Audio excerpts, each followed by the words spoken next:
friend, Deputy Williams. What are your thoughts as you're hearing this today? I'm horrified.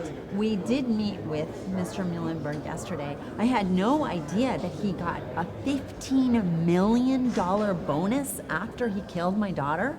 I'm just horrified.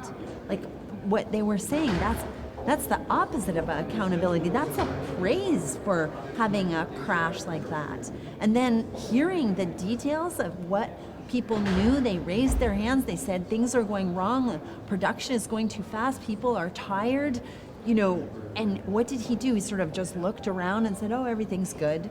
That's basically what he said. He wasn't in there. We kind of looked around. It was all fine. It was all fine. Why would the guy? It's intimidating to reach the CEO of Boeing. It's intimidating. You would have a motivation to do that. It wouldn't be for no reason, because you would be putting yourself in the spotlight. So I am absolutely horrified at what I'm hearing today, and it's a good thing for him that we didn't know this yesterday when we had our meeting with him. We really were listening to him, hearing him say, I want to be accountable, I'm accountable. Well, this is not accountable. Yesterday I asked him, I said, you should resign because you and your team made decisions which caused these crashes. And so you shouldn't be continuing making any more decisions. You're not the person to do this.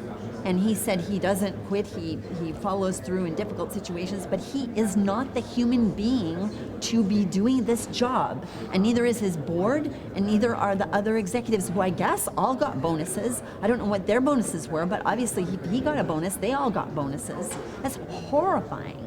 People who cause huge accidents like this, that's not accountability, and that's not good for the public and passengers. Do you think that plane should fly again? No, I definitely don't think it should fly again with the information that I have right now, because the plane has never been evaluated as a whole.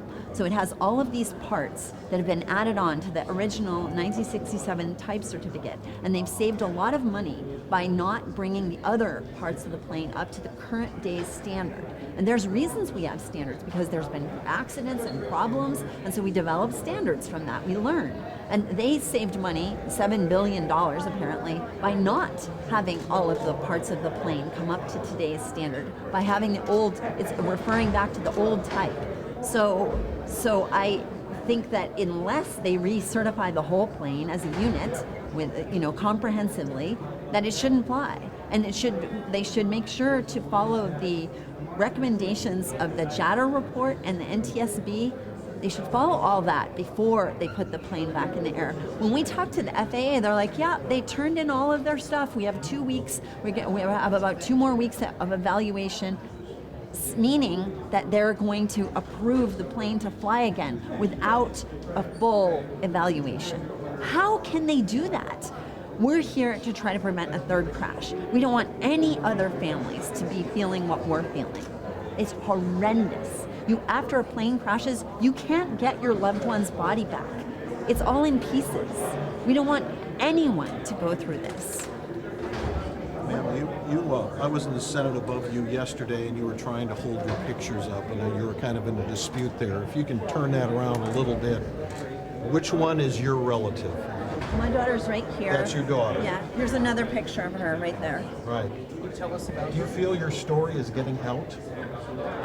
Right now it is, because we're having a hearing. My concern is that weeks will pass and the FAA will just put the plane back in the air without any scrutiny. They have the power to do that. The only reason they wouldn't is from public pressure. But they literally could do it in 2 weeks if they chose to. But it's absolutely wrong and inappropriate. You met with Dennis Muilenburg last night. Yes, yesterday. You sound completely unsatisfied. Yes, I'm very unsatisfied. I want him to resign. I want his team to resign. I don't think that they did well by us and by the Indonesian passengers, and they shouldn't keep making decisions. They're unfit. Give me your name again. Nadia Milleron, Nadia Milleron. Samya's your daughter. Samya. Yeah. Were you at the annual meeting, the shareholders meeting? Because other people were there. My brother was there. Your brother, I talked to him. Yeah. Okay. Nadia, Thank do you you. want to